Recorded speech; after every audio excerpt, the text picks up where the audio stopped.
Hey there guys, NordicWarrior here. So yeah, let's talk a little bit more about Josh Taylor becoming undisputed this past weekend, beating Jose Ramirez over in Vegas. And yeah, becoming the first fighter from these shores to unify all four of the major belts. What I wanted to talk about here is I wanted to just kind of speculate on where does Josh Taylor go from here, and who would I like to see him fight next, and how does he match up against several potential opponents for the near future. Now, obviously, there's a choice to be made for Josh Taylor right now. He has a big choice to make that will really determine who he fights next. And that choice is he going to stay at 140 and defend his undisputed title, or is he going to vacate the belts and move up, which a lot of people expect him to do. I'll be honest, I'm not quite sure what he intends to do. I know that there are some pretty interesting challenges still at 140, and I will talk about those. And later in the video, we'll discuss how he matches up against some of the guys up at 147, because I think at welterweight, we'll really see a lot more difficult challenges for him. But right now, just assuming that he stays at 140, let's say that he decides to stay at 140 for a little bit longer and have some more fights and defend his undisputed title. Who would I like to see him fight next, and how does he match up against some of the guys in that division that he hasn't fought yet? Now, right off the bat, if he chooses to stay at 140, I think the most likely opponent for him, the most likely first undisputed title defense, the guy that he's most likely going to fight, I think it will be Jack Catterall. And to me, that's a fight that makes a lot of sense. And the reason why is because, for one, Jack Catterall is mandatory. I believe he's the mandatory for the WBO title, and he's actually been #1 contender in the WBO for a long time. I think back in 2015 or something, Jack Catterall won one of those WBO Intercontinental belts, and he's been up there in the rankings ever since. And he's, of course, promoted by Frank Warren, so he has close connections with the WBO. So if Josh Taylor is going to stay at 140, and if he plans to keep the belts, chances are he'll be mandated to fight Jack Catterall at some point. So that would be a good fight to get for a homecoming. If he comes back to the UK and defends his title in Scotland, which he wants to do, he claims he wants to fight in Edinburgh Castle for his next fight if possible. The perfect opponent is Jack Catterall. And of course that would be a good fight from a commercial point of view, because one thing that Josh Taylor really needs in order to grow his brand is to fight some domestic rivals, fighters from his home country that they can build a rivalry against. And Jack Catterall fits the bill. I mean, he's undefeated. He's also a southpaw. He has a tricky style. He's a guy who's very defensive, very patient, sits on the outside and waits and doesn't really waste any energy. And he's kind of boring, if I'm being honest. He's not the most exciting fighter, and he's not the biggest puncher either, but he is technically good. He's quite cute in there. He's got a good tight guard, and he's good at just sitting back and drawing a lead from you and outboxing you. For example, he beat O'Hara Davis by just sitting back, and even though O'Hara Davis had long arms and could punch a bit from distance, Jack Catterall really just stayed away from him, and in my opinion, he comfortably outboxed O'Hara Davis. Some people said that fight was closer than the judges had it. I disagree. I thought that Jack Catterall easily outboxed O'Hara Davis and won the fight clearly on points. O'Hara Davis, of course, was the guy who was built up to be the next big thing in the UK, and had a big mouth, did a lot of shit talking before he got his absolute shit pushed in by Josh Taylor. Josh Taylor completely derailed that hype train, and yeah, his only two official losses were to Josh Taylor and Jack Catterall. So, of course, there's a little bit of history there. They have a common opponent.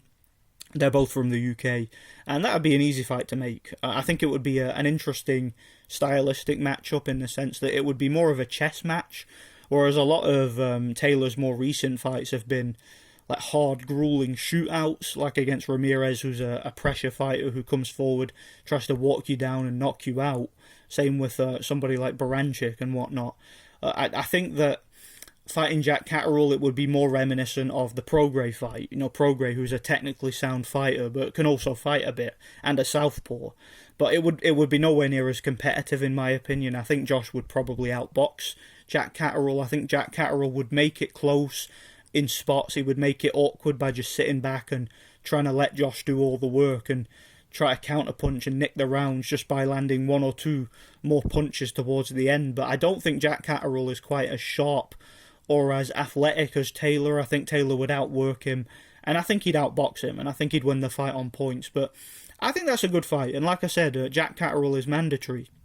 So it's a fight he's probably going to have to take anyway if he wants to keep a hold of that WBO belt for much longer. So Jack Catterall is definitely someone who I think would make a lot of sense for his next fight.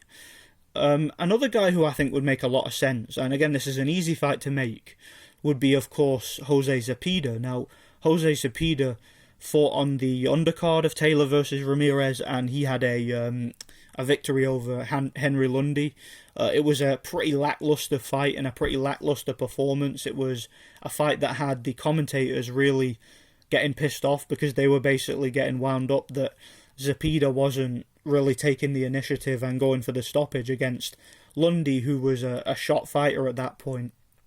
But from what I saw in that fight, it looked to me like Zepeda was just going through the motions and taking his time. And the reason why is because in his last fight, when he fought Ivan Baranchyk, Zepeda was in a real shootout. He was on the canvas something like 4 times, got hurt several times, got knocked off balance, and it was a fight that took quite a lot out of him. And even though he scored multiple knockdowns of his own and managed to knock out Baranchyk, he really ended up a little bit gun-shy after that fight. And I just think he was a little bit gun-shy in the Lundy fight and just didn't really want to overexert himself. He was just working on a few tactics, made a few mistakes that he can learn from, and it was like a sparring session to me, a sparring session where he was just wanting to get some rounds in and going through the motions and not really trying to force a stoppage, not really trying to get the guy out of there. And yeah, it just wasn't a great performance, but it was the type of fight that you just, it's like the old saying in boxing, look, win today, look good tomorrow. It was that type of fight. Just win the fight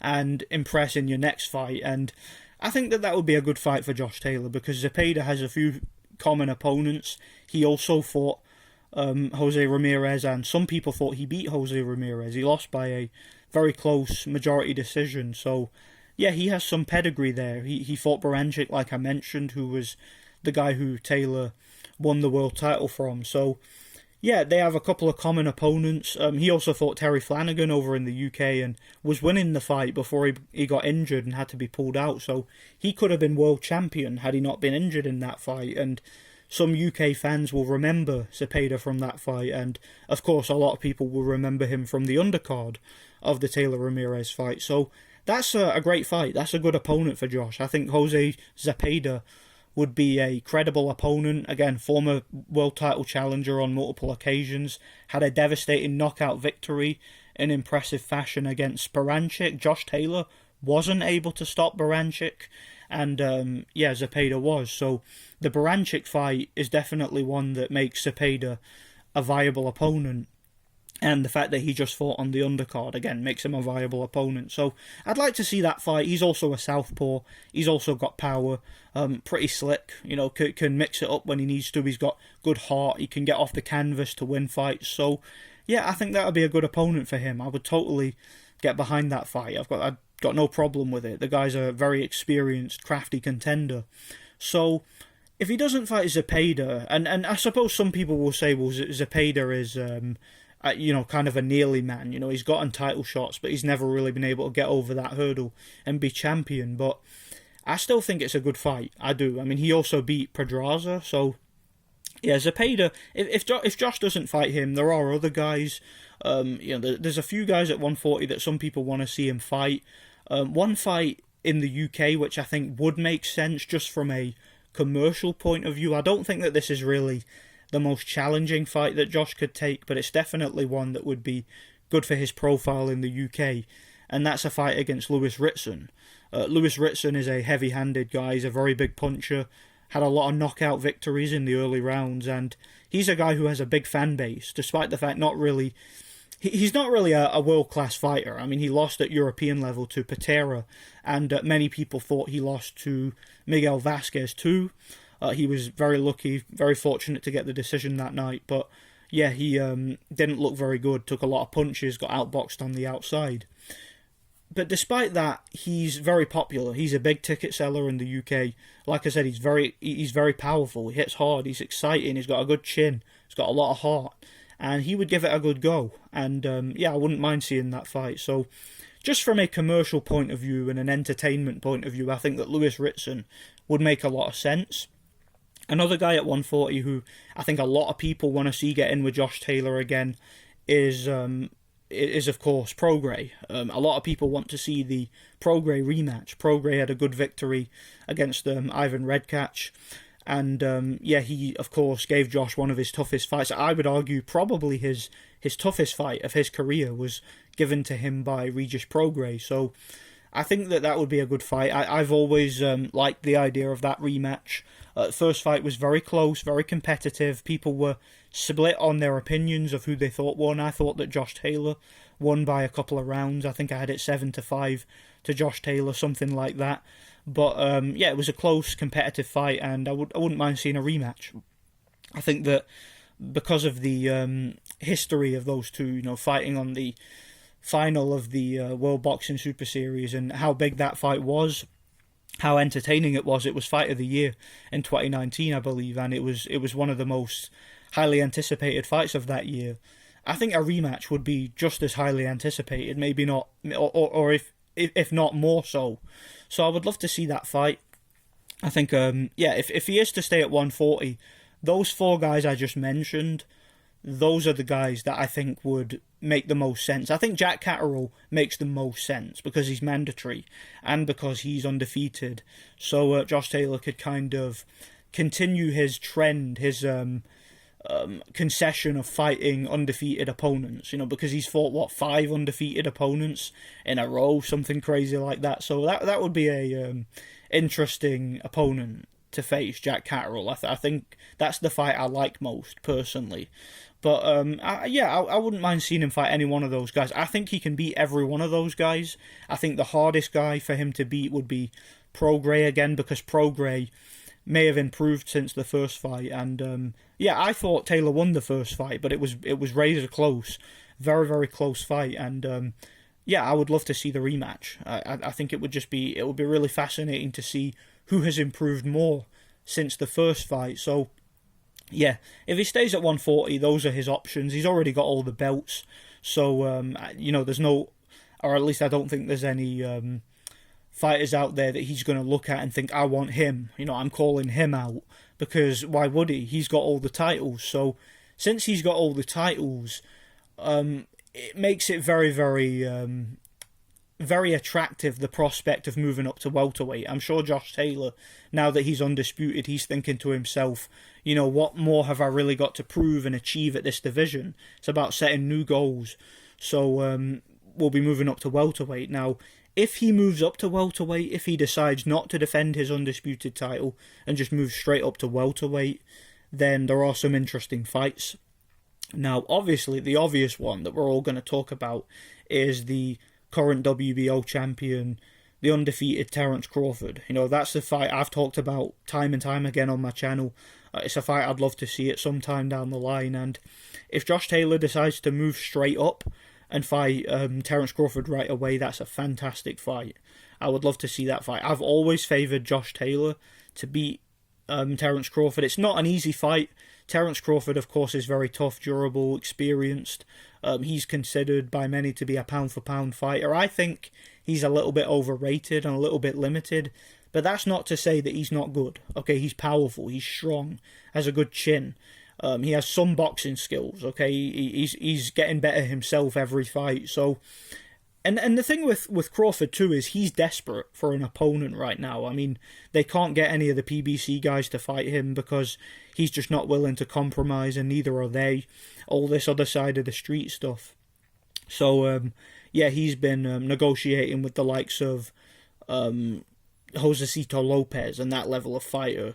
And, he doesn't even want to risk fighting somebody like Virgil Ortiz. So I think that if he wants to get a credible opponent on his resume, Josh Taylor would be a very attractive fight for him, because Josh Taylor's going to be really on top of the world after becoming undisputed. So that's a fight that Crawford, I'm sure, would want, to really boost his resume. That's a great opponent for him. So I think it's a good fight. I would favour Taylor. The only thing that concerns me is we don't know how good Taylor's going to be at welterweight. We know that Crawford is a natural welterweight. We know that he's suited to the division.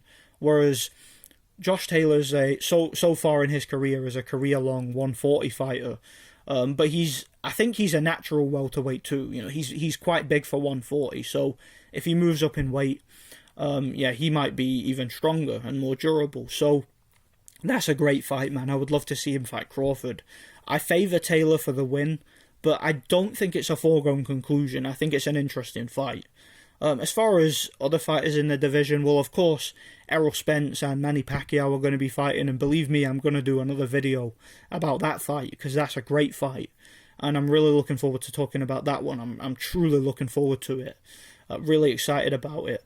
And I don't really want to speculate on whether he'd fight the winner of that, because we need to see what happens in that fight first before I speculate on that. But let's say if he were to fight someone like Sean Porter, that's a good fight. Sean Porter's a very tough, durable guy. I'm a fan of Sean Porter. He's a real hard-working fighter who fights anybody, anywhere. Very aggressive, very tough. Can get inside and spoil a bit. You know, he's quite rough with his head, but he's a guy who has great work rate. He's physically very, very strong, a very big welterweight.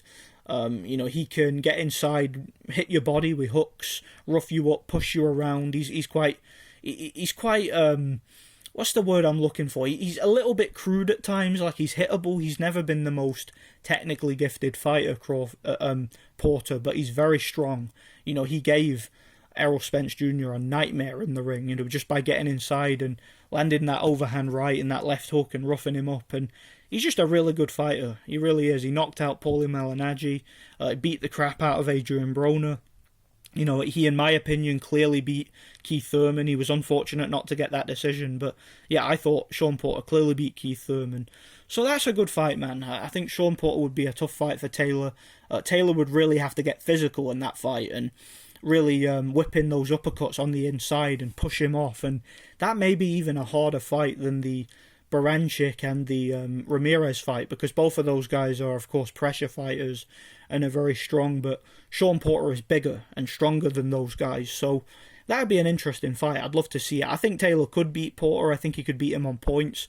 Can't see him stopping him, but it would be a hard fight, man. It really would. I definitely think that it will be a physical, grueling fight, so it really depends on whether or not Josh Taylor can carry his strength and punching power up to the welterweight division. So that's a good fight. If you were to fight somebody like Keith Thurman, for example, I think that he's all wrong for Keith Thurman. I think he'd beat him, because I think the body punching and, you know, the way that Josh Taylor can get inside and move to the side and whip in those uppercuts, I just think that Keith Thurman, with his vulnerabilities to the body, because we know he gets hurt there, he would have all the same problems that he had against Pacquiao. And I think Josh Taylor would beat the crap out of him. I do. And I think that on the inside, he would be physically stronger. I've never really viewed Thurman as being that strong. To me, Thurman's a guy who throws lots of arm punches. He's quite fast. He's quite slick. But if you can get inside and rough him up, he's very limited. And I think his only chance of winning the fight would be to stay away and pot shot his way to a decision victory. But I don't think he'd do it. I think that Josh Taylor would get inside. I think he would work the body, and I think he'd break Keith Thurman down, and I think he'd beat him by a wide decision, personally. So I'd love to see it, but yeah, I think Taylor beats Thurman. And I'm trying to think of some more guys at welterweight. I mean, look, Pacquiao versus Spence, I don't see him fighting the winner of that fight, because that, you know, obviously the winner of that fight themselves is going to want to unify the division against Crawford. So I think that if Josh Taylor was to get that fight, I think Josh Taylor would be too big a risk for the winner of that fight. I don't think that if Errol Spence or Manny Pacquiao were to obviously win that fight, that's a big one, but I don't think the winner of that one would want to fight somebody like Josh Taylor, who's not quite as well known on that level as some of the guys they've already fought. I think they would rather it be Crawford. So, if Josh Taylor can get that win against Crawford, if he can fight Crawford at welterweight and pick up that WBO belt, and then maybe beat somebody else, then that's a big fight. That, you know, that those guys might take notice of him. But either way, I think there's so many interesting fights for Taylor. I think he could potentially beat any of those guys, but I don't think it's a foregone conclusion. If he was to fight Pacquiao, we don't know how much Pacquiao has left. He's been out of the ring for a long time, since 2019. I think Pacquiao has a great chance of beating Spence. I've said so before that I think Manny Pacquiao was all wrong for Spence. I think he could completely outbox him. I don't really think that the size and power of Spence is anything that Pacquiao hasn't fought before, but the only thing that concerns me about Pacquiao is the layoff. He's been out since 2019, and he's getting on a bit now. He's 42, but I still think he can win that Spence fight, but I'll talk about that in a separate video. But Pacquiao versus Josh Taylor, or Spence versus Josh Taylor, yeah, those are interesting fights, man, and we'll talk about them in another video. But either way, that's how I see Josh Taylor's career at this point. That, you know, that's where I see him going. If he stays at 140, I think the most likely fight is Jack Catterall, and if he goes up to 147, of course he's gonna really want that fight against Crawford. You know, that's the fight I think he's wanted for quite a while. So yeah, let me know what you guys think anyway. Let me know what you think in the comments. Thanks for watching. God bless.